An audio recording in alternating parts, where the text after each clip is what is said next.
à thay cho một bảo xa phải kia cú nó cú hay cú nó cú tôi sẽ đua được lại để nó chạy mua cái cổ lên này đối chỉ ra kế gì nhú xía à đúng không chán đâu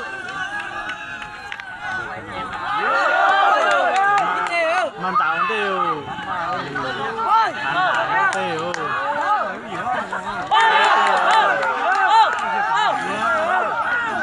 đúng con đấy tết nó tê đúng là người chi ôi yo nào cũng giờ có thể to vừa chẳng là nói suốt này à chả suốt là cũng như khủng bao rồi đó tôi đúng là sao mà tôi đúng là cũng chơi một chút xíu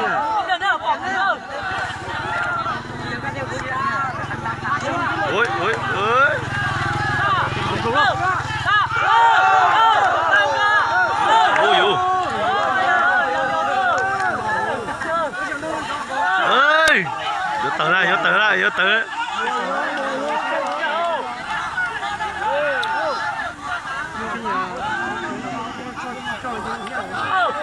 chơi nhỏ đấy chơi không xíu tử vậy đúng là sến thò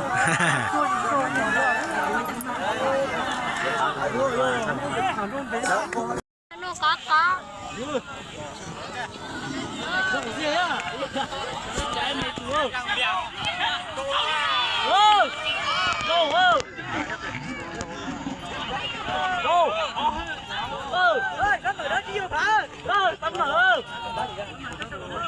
sao mà đưa chưa phao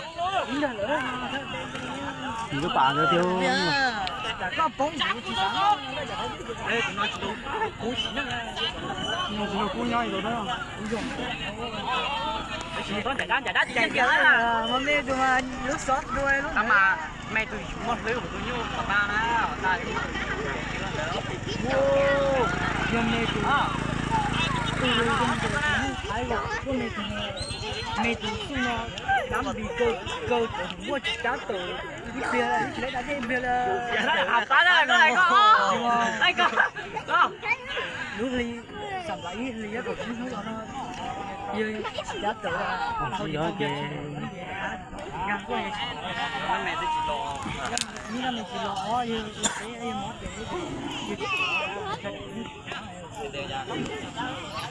món thổi lúc to đó thổi lúc to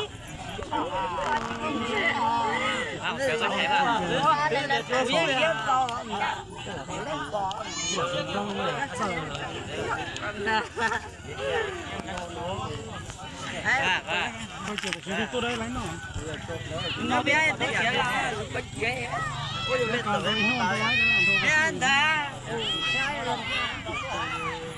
nha được đúng rồi nhiều lên lũ là lên ho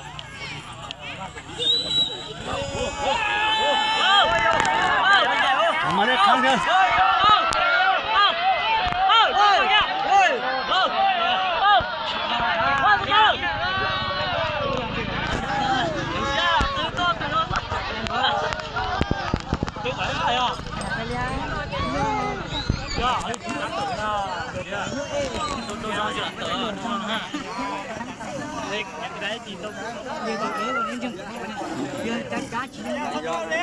coi này sao đó đúng nóng tay không cái này á anh đâu rồi lên này kia quê qua cho cái tay này coi nữa đây mà sao đâu cũng chia sẻ với chú đỡ tuổi không suy động con nói là khá không không chỉ không có thể không à nói là khá thì lên nó sao vậy gì mông à này nó sai tật tàu với nó có gì khó xí à có bỏ như thế tớ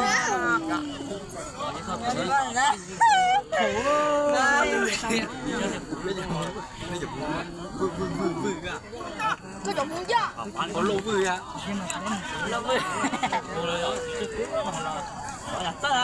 qua bỏ cú chứ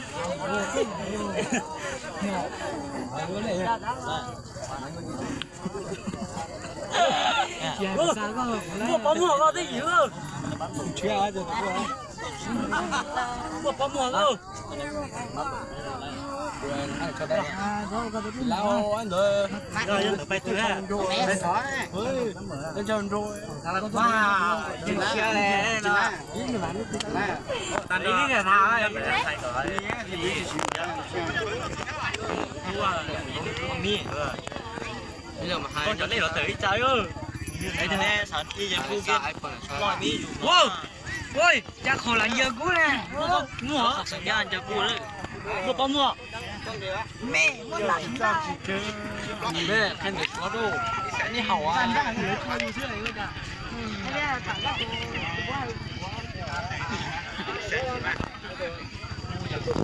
Sao theo?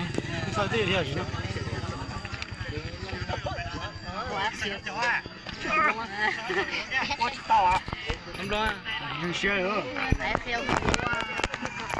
Vừa.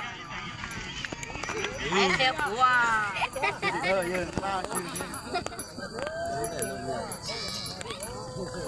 một phân Cậu ra lửa xa. Lửa xa chắc để nó nhớ là tỉa lên dễ thì nó đây có tùy tí. Đây mà nữa tôi đầu lên đấy chị mà tôi xin đầu lên là tôi để nữa. Rồi có chi đúng không? Không ồ, anh thôi chơi cô sẽ đi phùng hơi đúng không? Có chi đúng không? Con cái lần trâu này.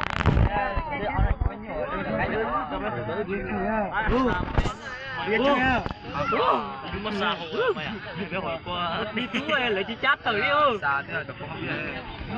Cái nó mỏi không phải to. Biết mua mà chưa được. Đi tú lấy chi chát tới ư? Cái ăn hai bên thử nó. Cái đồ tao mà lâu. Cái này nó.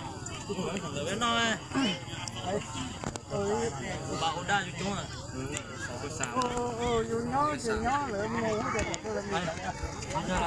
Ai đủ tù luôn. Đúng không?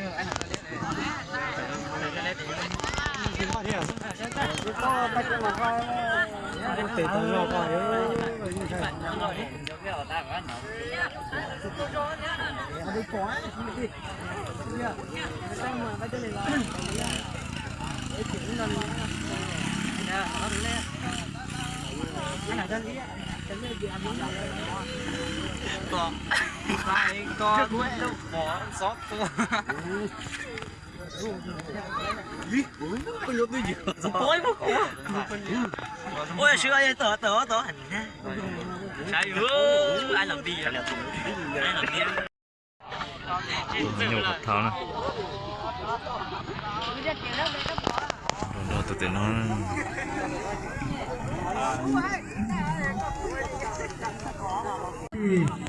Iya, thế chú cho cái lúc xưa được cho để cho chú cho là Lò nó. cái từ cũng qua sống quê quê sửa quê sống quê sửa quê là vào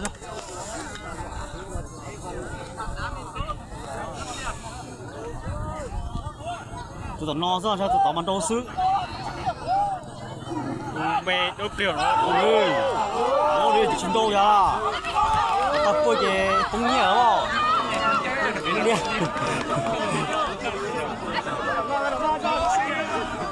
Trấn đâu? Tụi tao coi tụi bé tiền thôi hay không có cho mi đây. Trời chín đâu là lấy tụi món bố là gì? Bóng nhẹ đâu ta là. Bố là trong món để. Ôi thì cái gì mà như thế là cũng té thì chỉ phóng trâu đấy. Lâu. Người ta phải chơi lợi tự nhiên sau thì là sau đó chơi phóng chơi cái gì à? Thì tại sĩ năng như thấy anh rồi thật thân. Nên cái nó tụi đâu tụi tôi là có tụi không có lợi. Như thấy anh rồi nó mà. Cái xe thì Vậy nó tông như thế là như rồi à tất tay nó mà thì nó có lần nó nó này bán lú tiền mua muối. có tiền đừng có cô nó. Tại lẽ em mất xả tụi so tuổi thì cũng sẽ hết tuổi. Nó in khó cái tao mà. Ê dù vẫn trôi. nhiều tới cơ đúng là do chúng tôi chúng tôi nó chụp lại đúng là chỉ đúng đó rồi chưa chỉ nó đạt thì ra lúc chỉ cho anh chúng tôi à đã chạy tầm này是露露好。số lo chưa còn nó thì mình làm play à làm play chưa chưa tao mà yêu cuộc sống để em thấy sống cũng rồi yêu cũng phải nó đi hết rồi ở để nhu thái chỉ chơi nè cũng để một trắng chơi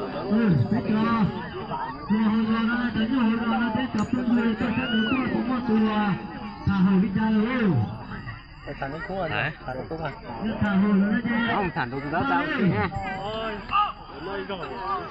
vô tôi mà hỏi là đâu thế đâu có ta nữa nè phải là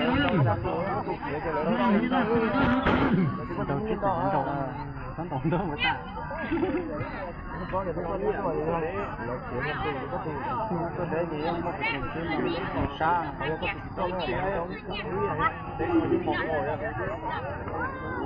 khó tạm nữa vô là khá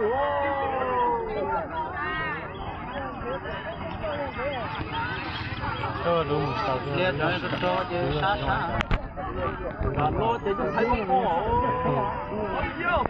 có thấy gì tí bắt tôi đó trong nói chỉ tôi xa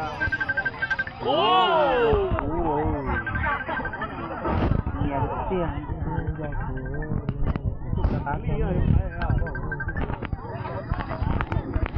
tại sao mất gì còn đỡ thấy chỗ trên trong chỉ nói đây á những cái hoa sắc cũ ở đây nói là do tài nè tại sao mất gì còn đỡ đó chỉ là không muốn đâu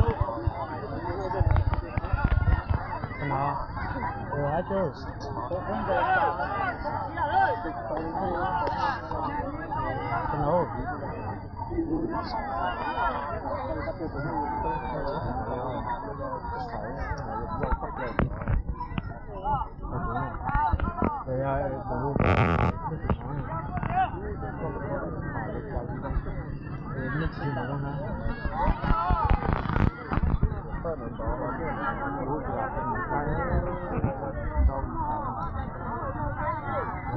nó do có những chân thì dùng lại khác dùng có con chuyện được cứ lẻ cái mấy này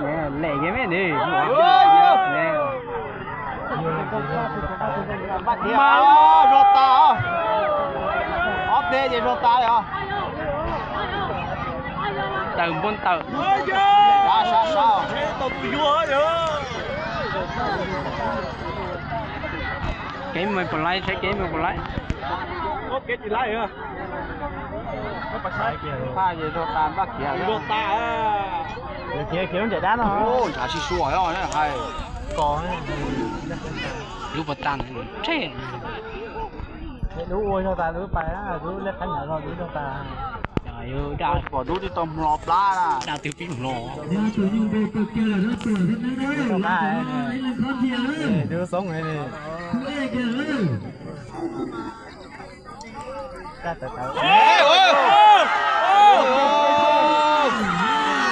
là đủ hẳn hẳn đủ này mà nhỏ cho thì nó nói đi à tao tôi chủ địa lời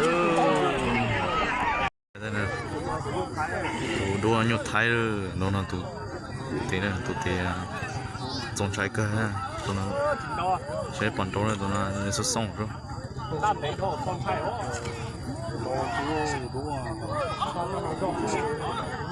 不是鞋这还是有了呀反正nhận chế so bài á dạ dễ là chúng taต้องใช้เราkia ai chơi đây tờ ra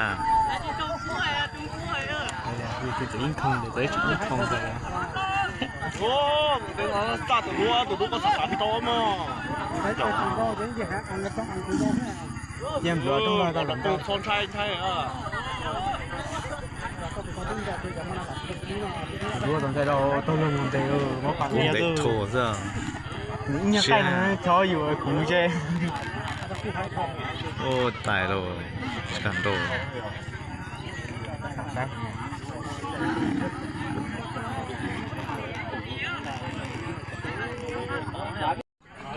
tụi nó nhiều vật thấu tụi nó nhiều nó à tụi đây là tụi đúng đàn rồi nè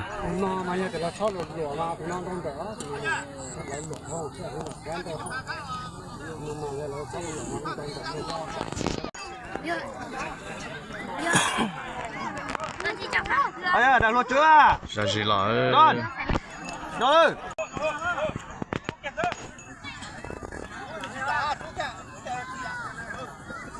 chọn gọi á gạt kia chọn gọi á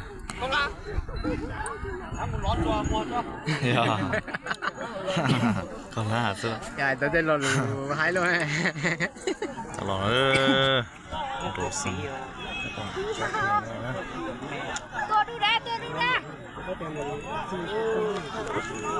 học tôi ra tôi để nó chúng tôi mà chơi đấy câu đó chứ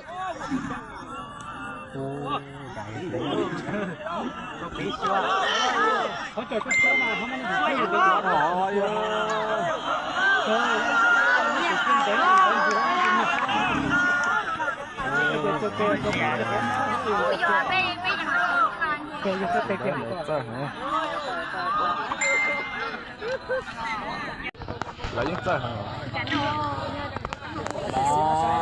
bắt tú rồi sẽ quần đầu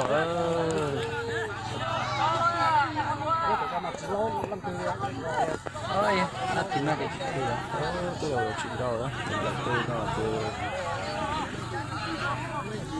là chuyện đâu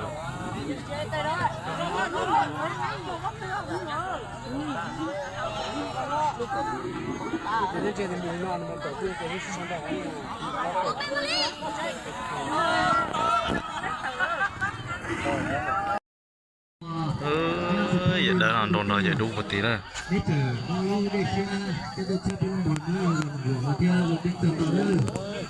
vậy đủ tí rồi này rồi nhiều sữa rồi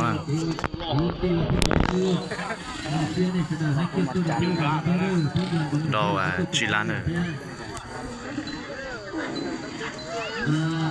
tiếng đôi của bỏ ra nào tiếng nào từ nó thì họ bỏ là pha của pha chúng mình đi là đôi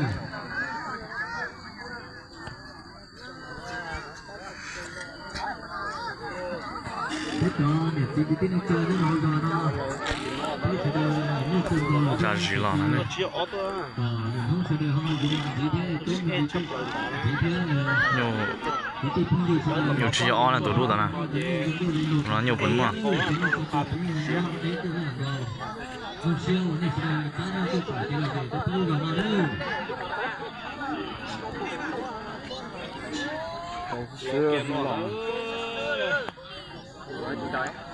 Mà tròn vô xong đi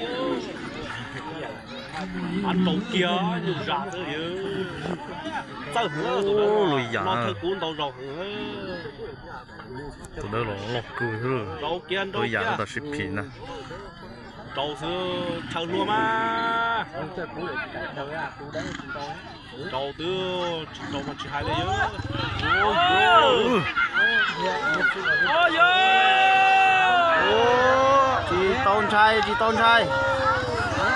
chị tôn trai ôi ôi chỉ to nè sáng trên này chưa trắng ơi chú giờ có tiền nhiệt đấu trâu tiền nhiệt liệt được chút trâu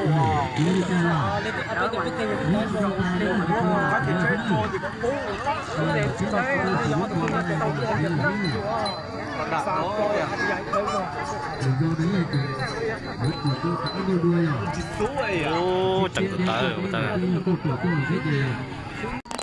nó tệ tụi đó nhỏm nè mọcตัวเลยนะtụi đó làอย่างchiều